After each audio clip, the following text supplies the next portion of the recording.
Xin chào tất cả các bạn và đến với kênh của mình. Và hôm nay mình sẽ thực hiện một lời hứa mà mình đã hứa trong video review bàn phím cơ đầu tiên, sẽ là mua một bộ keycap thay thế cho các bạn. Bây giờ mình sẽ mở hộp nha.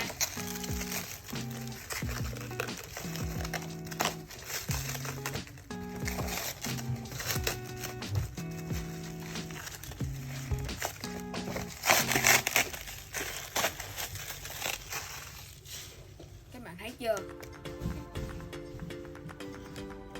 Đây là bằng nhựa PPT, cho nên là nó sẽ dày và đánh chữ rất là hay, tiếng có thể sẽ hay hơn rất nhiều.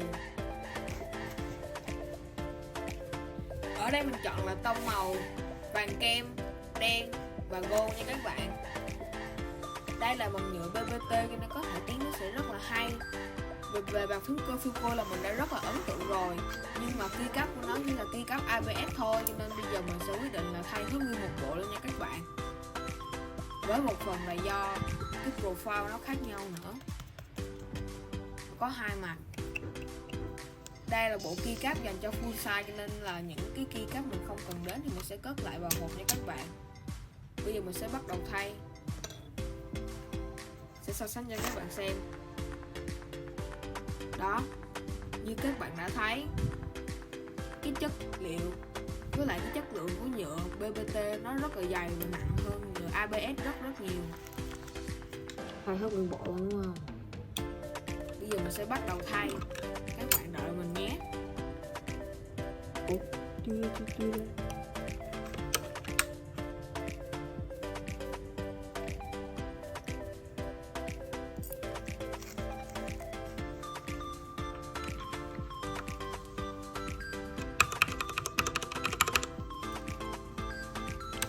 Các bạn có thể thấy được sự khác nhau rõ rệt so với âm thanh.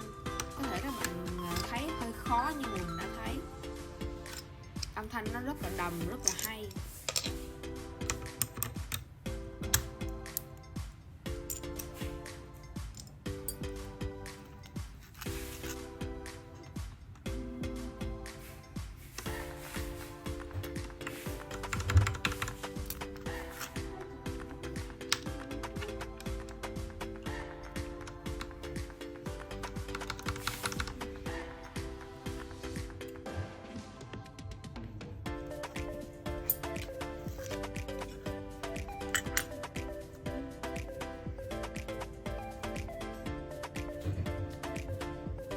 Bảy này không? Phải không? Đúng Tao có phụ. lấy 8 luôn, đây lấy 9 luôn đây. Rồi đây lắp kìa, người chỉ lấy không?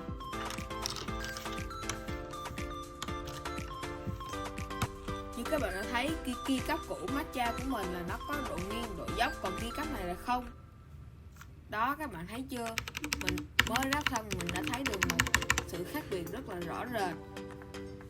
Cái keycap có vẻ nó là rất là to hơn, và cái chữ in nó cũng to hơn nữa, là mình có cảm giác thoải mái khi đánh, nhìn nó cũng đỡ mỏi mắt. Bây giờ mình bắt đầu sẽ thay tiếp tục nha các bạn.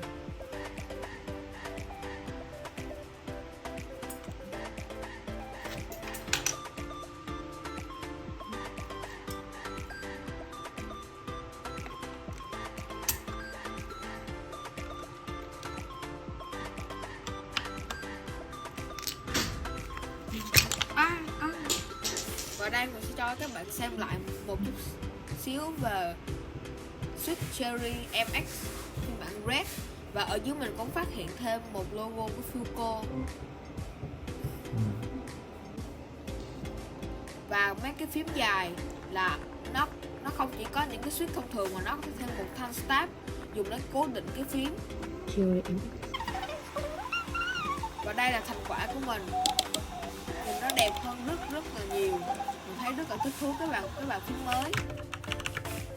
Đây là những tiếng gõ lúc mà mình vừa mới mua bàn phím cơ Magic Convertible 2 mà Matcha cũ. Còn đây là tiếng mới,